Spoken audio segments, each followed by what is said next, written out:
ক্রীড়ার সার্বিক উন্নয়ন তো ফারুক ভাই আছেন, ফাহিম ভাই আছেন, ওনারা এটাতে এক্সপার্ট, আমি এক্সপার্ট না। আসলে দায়িত্ব নেওয়ার পরে দেয়ার ওয়াজ নো ওয়ান, মানে বিসিবিতে কাউকে পাচ্ছিলাম না যার সাথে কথা বলা যায়। দায়িত্বশীলদের অধিকাংশই পলাতক অবস্থায় এখনও আছে, আপনারা জানেন। প্রেসিডেন্ট নিজেই পলাতক অবস্থায় ছিল। বিসিবিকে বলা হয়েছে ওনারা এক্সটার্নাল অডিট করছেন এবং যেখানে সেখানে দুর্নীতি হয়েছে আমাদের দিকে একটা নির্দেশনা হচ্ছে সেগুলোর আইনি ব্যবস্থা নেওয়া।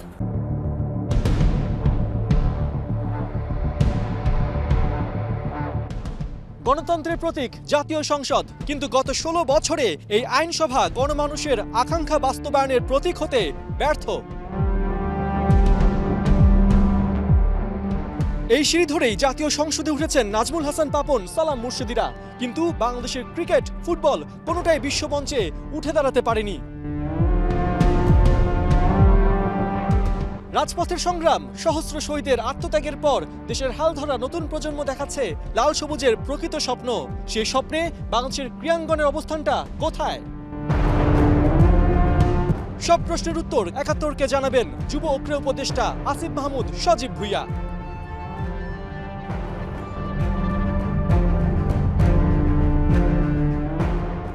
স্বাভাবিকভাবে আসলে জনপ্রিয় খেলা বলতে বাংলাদেশের প্রথম নামটাই চলে আসে যে ক্রিকেট। ৩ মাস আগে বিসিবি নতুন কমিটি হয়েছে, নতুন প্রেসিডেন্ট এসেছেন। সেই সময়টাতে আসলে আপনি বিসিবিতে অনেকবার গিয়েছেন, আমরা দেখতে পেয়েছি। দুটো প্রশ্ন আছে, এক হচ্ছে ফারুক আহমেদকে কেন আপনার বিসিবি প্রেসিডেন্ট হিসেবে বেছে নিলেন, এবং দ্বিতীয়ত ফারুক আহমেদ এই ১০০ দিনে কতটা সফল হয়েছেন? আমি যখন দেখছিলাম যারা আছেন দায়িত্ব নেওয়ার মতো, আপনারা জানেন অনেক সাবেক ক্রীড়াবিদ যারা এই জায়গায় দায়িত্ব নেওয়ার মতো ছিলেন, অনেকেই দেশের বাইরে সেটেলড হয়ে গেছেন। তো আমি খোঁজ নিতে গিয়ে দেখলাম কেউ অস্ট্রেলিয়ায় আছেন, কেউ আমেরিকায় আছেন।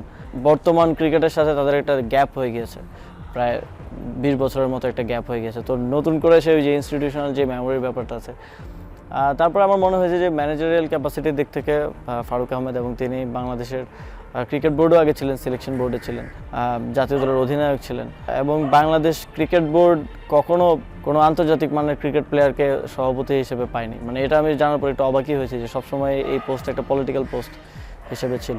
সেই জায়গা থেকেই ওনাকে আমাদের দিক থেকে কনফিডেন্সটা দেয়া। এখন পর্যন্ত বিসিবির কার্যক্রম আমি যতটুকু আশা করেছিলাম আশানুরূপ আমি বলবো না হয়েছে, তবে আমি আশাবাদী যে তারা ক্রিকেটকে ভালো কিছু দিতে পারবে।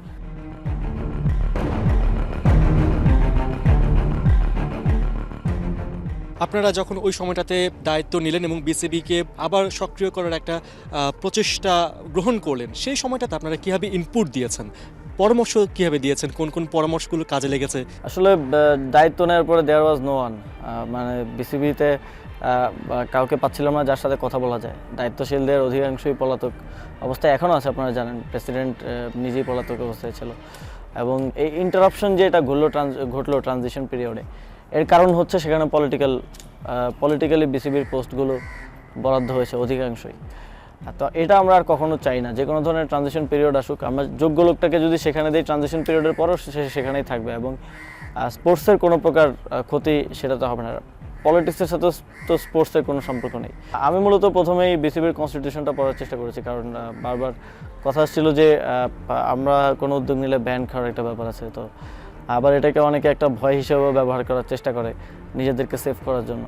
তো কনস্টিটিউশনটা আমি পড়ার চেষ্টা করেছি, এবং সেই অনুযায়ী আরও যারা ক্রীড়া সংশ্লিষ্ট ছিল বিভিন্ন সময় বিসিবিতে যাদেরকে বঞ্চিত করা হয়েছে তাদের সাথেও কথা বলছিলাম, এবং সাবেক খেলোয়াড়দের সাথেও কথা বলছিলাম যে কীভাবে বিসিবিটা পুনর্গঠন করা যায়। কনস্টিটিউশনাল ফ্রেমওয়ার্কের মধ্য থেকে আমরা বিসিবিতে পরিবর্তনটা এনেছি। আমরা অনেকগুলো, যেমন কনস্টিটিউশন রিফর্মের একটা কমিটি বিসিবি করেছে, যেটা আমাদের একটা বিসিবির কাছে চাওয়া ছিল। আর ক্রীড়ার সার্বিক উন্নয়ন তো ফারুক ভাই আছেন, ফাহিম ভাই আছেন, ওনারা এটাতে এক্সপার্ট, আমি এক্সপার্ট না। আমি দায়িত্বটা এক্সপার্টদের হাতে তুলে দিয়েছি, বাকিটা ওনারা কতটুকু সফল হতে পারেন। আমরা দেখতে পেয়েছি দুর্নীতি নিয়েও আপনারা খুব হার্ড লাইনে গেছেন, তদন্তের বিভিন্ন সেক্টরে তদন্ত যাতে হয় সেই পদক্ষেপ আপনারা নিচ্ছেন। বিসিবিতে ঢোকার পরপরই কিন্তু নতুন প্রেসিডেন্ট ফারুক আহমেদ তিনি বলেছেন যে আগের বছরগুলোতে, আগের মেয়াদে যিনি ছিলেন, অনেক দুর্নীতি হয়েছে, কিছু কিছু ক্ষেত্রে একদম স্পষ্ট।